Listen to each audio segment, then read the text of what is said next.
तुझे ऐक ना, तुझं नाव आलं, तुझ्या गोष्टी आल्या, तू माझ्या घरच्या फोनवर रात्रीच्या 11 वाजता फोन करत आहे.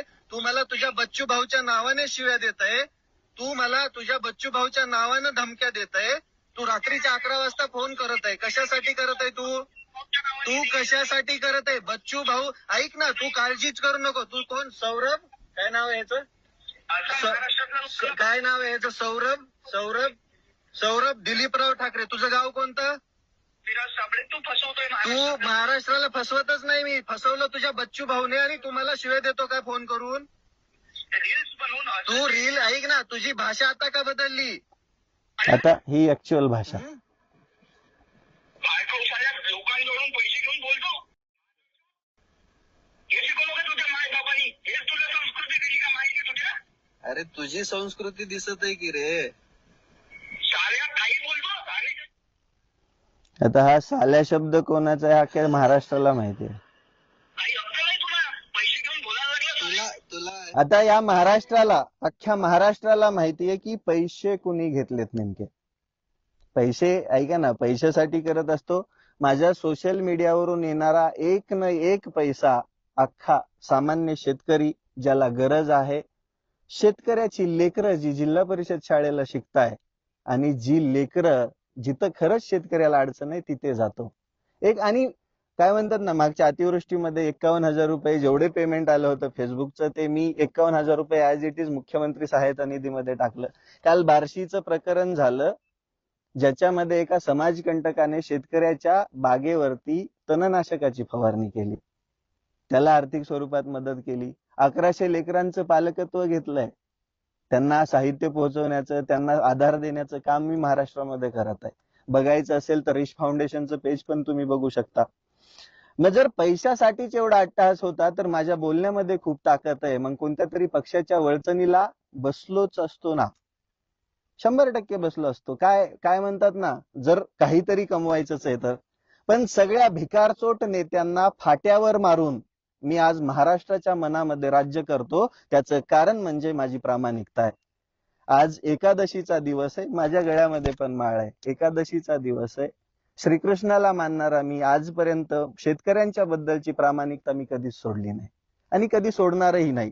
मग माझा फक्त एकच प्रश्न होता, तो म्हणजे आदल्या दिवसापर्यंत माझा सपोर्ट होता. अगदी दुसऱ्या दिवशी सकाळी मी नागपूरला जायला निघालो. माझ्या शेतामध्ये निघणारं पेरू आणि ड्रॅगन फ्रूट पिकअप गाडीमध्ये भरला, तिथल्या शेतकऱ्यांची सोय व्हावी म्हणून. आणि मला हेडलाईन आली की आंदोलन करते मुंबईला गेले. कसं जायचं सांगा? मग एक गोष्ट आहे, त्याच्या मागचे व्हिडिओ नाहीत का? म्हणजे मी सपोर्ट करत होतो, मी जेव्हा पाठिंबा देत होतो तेव्हा मी लय भारी. आणि मी जेव्हा फक्त एक प्रश्न विचारला की आंदोलन स्थळ सोडून तुम्ही मुंबईला का गेले आणि 8 महिन्यानंतरची तारीख का घेतली,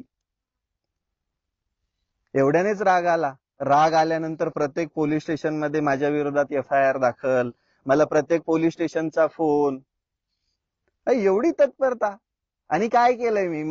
या भारताच्या लोकशाहीमध्ये एका प्रत्येक सामान्य माणसाला हा अधिकार आहे, व्यक्ती स्वातंत्र्य आहे, त्या माणसाला त्याचं मत मांडण्याचा अधिकार आहे. मग तुम्ही त्याला शिव्या देणार, जीवे मारण्याची धमकी देणार, हे अजून पण फोन येत आहे कंटिन्यू, एकही सेकंद दम नाहीये. मग मी म्हणावं का आता ही पार्टी लोकशाही दृष्टीने चांगली नाहीये, गुंडांची पार्टी आहे, म्हणू शकतो का? म्हणल्यावर अजून राग येईल. अरे मारून टाकायचे तर डायरेक्ट समोर या ना, फोनवरून काय शिव्या देता? आणि काय म्हणजे या महाराष्ट्रामध्ये खरंच कायद्याचं राज्य आहे की नाही? काय प्रश्नाचं उत्तर दिलं, विषय संपतो तिथं. आणि याच्यामध्ये अजून एक गोष्ट, आतमधली गोष्ट सांगतो. बहुतांश शेतकरी नेत्यांनी फोन करून त्यांची बाजू मांडली आणि ते स्वतः नाराज आहे असं माझ्याकडे सांगितलं. माझ्याकडे त्याच्या गोष्टी आहेत, सगळ्या पुरावे.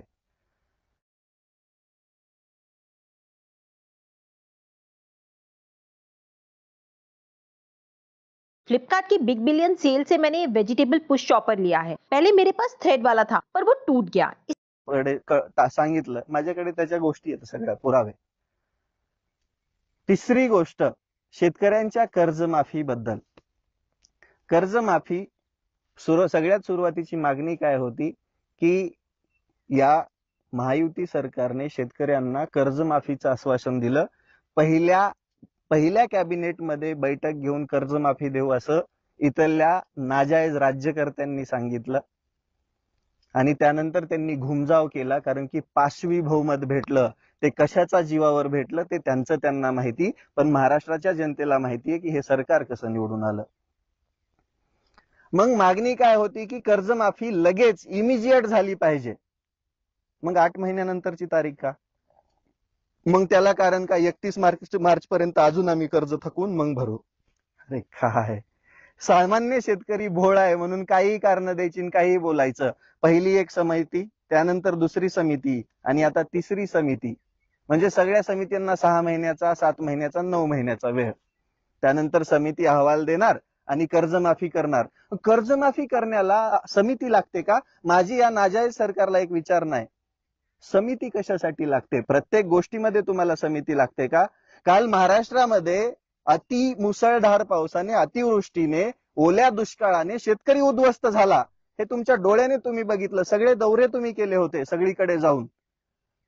ओला दुष्काळ तर तुम्ही जाहीर केलाच नाही. त्यानंतर मदत सगळ्यात आधी 8,500 रुपये तोंडाला पानं पुसणारी मदत दिली. त्यानंतर आंदोलनं झाली, आंदोलनं केली. आम्ही पण आंदोलनं केली ना, का ते दिसत नाहीये? तुमच्या आणि आमच्या वयामध्ये फरक आहे ना. आम्ही 60च्या वयापर्यंत आम्ही 300 नाही 1000 गुन्हे अंगावर घेऊ आणि आम्ही घेत आहेत. फक्त आम्हाला स्टंटबाजी करायची सवय नाहीये म्हणून कोणाला माहित नाही. या शेतकऱ्यांसाठीच, या शेतकऱ्यांना लाईट मिळावी म्हणून 2020 मध्ये जेलमध्ये गेलोय मी. हे माहिती आहे का तुम्हाला? मग त्या गोष्टीचं भांडवल करायचं का मी? करायचं का सांगा? प्रत्येक गोष्टीचं भांडवल करता येत नसतं. प्रत्येक ठिकाणी आपल्याला योग्यरित्या संविधानामध्ये राहून काम करावं लागतं आणि आम्ही ते करत आलोत. सरपंच मंगेश साबळेंचं उपोषण झालं, अगदी सक्रिय सहभाग होता माझा त्याच्यामध्ये. ते आंदोलन सुटलं, तिथं सरकार येत नव्हतं, कलेक्टर सुद्धा यायला तयार नव्हता. तिथं आम्ही मंत्रिमंडळ आणलं, तिथं पालकमंत्री आणले, राज्याचे सन्माननीय मंत्री आणले, त्यांच्या हातून उपोषण सोडलं, आश्वासन दिलं आणि त्याच्या दुसऱ्याच दिवशी महाराष्ट्र सरकारने पत्रकार परिषद घेऊन 8,500 ची जी मदत होती त्याच्यामध्ये 10,000 रुपये ऍड केले आणि 18,500 रुपये जिरायत जमिनीला मदत देण्याचं जाहीर केलं. 31,500 कोटीचं बजेट दिलं. त्याचा पहिला हप्ता दिवाळी आधी पडला, त्याच्यानंतर दुसरा हप्ता आता पडायला चालू आहे. आमच्या भूम तालुक्यामध्ये कालच पडला. मग एक गोष्ट लक्षात घ्या, आंदोलन फेल झालं की तुम्ही आंदोलन करा, ही कुठली विचारणा? अरे तुम्ही कसं फेल झाला ते सांगा ना. ते सांगण्यासाठी ते सांगणं गरजेचं असतं.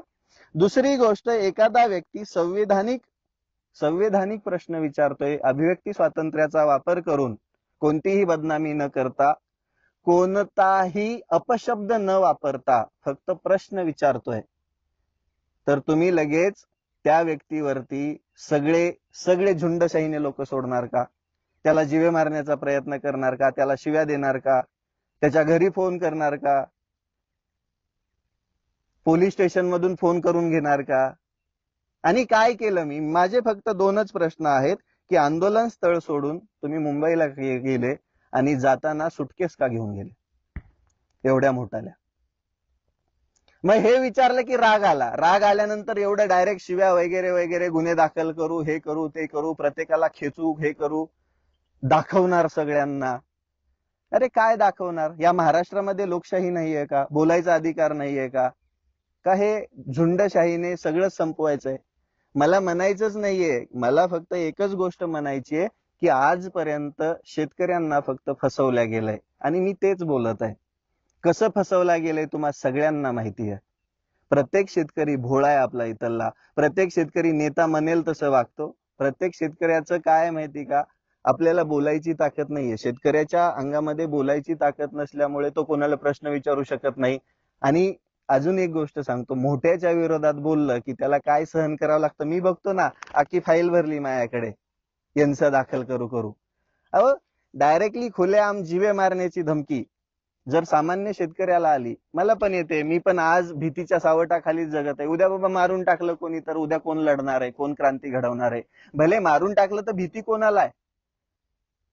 परंतु किती नीच वृत्ती म्हणून बघू शकता तुम्ही. काय प्रश्न विचारला म्हणून मारून टाकणं कितपत योग्य आहे? मग शेतकऱ्यांना कसं फसवलं? आजपर्यंत जेवढ्यांनी शेतकऱ्यांच्या नावावरती गोष्टी केल्या त्या प्रत्येकाने संवैधानिक पद भोगलंय. त्या पदावरती असताना प्रत्येकाने मूग गिळून सरकारचं समर्थन केलंय आणि शेतकऱ्यांना जेव्हा पद गेलं, जेव्हा संविधानिक पदावर नाही राहिले, त्यावेळेस परत एकदा चळवळ आठवली आणि परत एकदा स्वतःचं राजकीय अस्तित्व प्रस्थापित करण्याचा प्रयत्न व्हायला लागला. आणि अजून एक गोष्ट सांगतो, कोणत्याही निवडणुकीच्या आधी चळवळ नसते होत, ती वळवळ होते इलेक्शनसाठी. आणि ही वस्तुस्थिती आहे. कोण कसं मॅनेज झालं, कोणी किती चॉकलेट घेतले ते त्यांचं त्यांना माहिती. पण या सगळ्यामध्ये शेतकरी फसला गेला. शेतकऱ्याला 8 महिन्यानंतरची तारीख भेटली. शेतकऱ्याच्या मानगुटीवर असणारं कर्जाचं भूत अजून पण उतरलेलं नाही. कुणी कितीही काहीही म्हणू द्या. आणि दुसरी गोष्ट, अजून बरेच जण म्हणताय की सक्तीची वसुली करणार नाही. अहो, तो ज्या वेळेस महाराष्ट्रामध्ये अतिवृष्टी झाली त्यावेळेसच घेतलेला निर्णय आहे. त्याचा पाठपुरावा केलाय आम्ही. त्या प्रत्येक गोष्टीचा पाठपुरावा केलाय. अहो, आम्ही प्रत्येक ठिकाणी धमक्या खाल्ल्यात. आम्ही प्रत्येक ठिकाणी आमच्यावरती काय काय गोष्टी केल्या त्या सरकारने आम्हाला माहिती आहे. या महाराष्ट्र सरकारमधला प्रत्येक मंत्री बरळतो. काल सन्माननीय अजितदादा पवार साहेब म्हटले फुकटातच कव्हर द्यायचं शेतकऱ्यांना, तेव्हा तुम्ही काही बोलला नाहीत. आंदोलनानंतर, आंदोलनाची आधीची भाषा होती छातीवर गोळ्या मागे मारल्या तरी आम्ही हटणार नाही. आणि नंतर भाषा बदलली, आम्ही का मरावं का? आम्ही म्हणतच नाही मरा. आम्ही फक्त एकच गोष्ट म्हणत आहे की तुम्ही तुमच्यावर प्रश्न विचारला की तुम्ही आम्हाला मारून टाकता का? अहो, भले मारा, काही प्रॉब्लेम नाही, मारून टाकू शकता तुम्ही, परंतु त्याला काहीतरी संवैधानिक आधार असायला पाहिजे ना.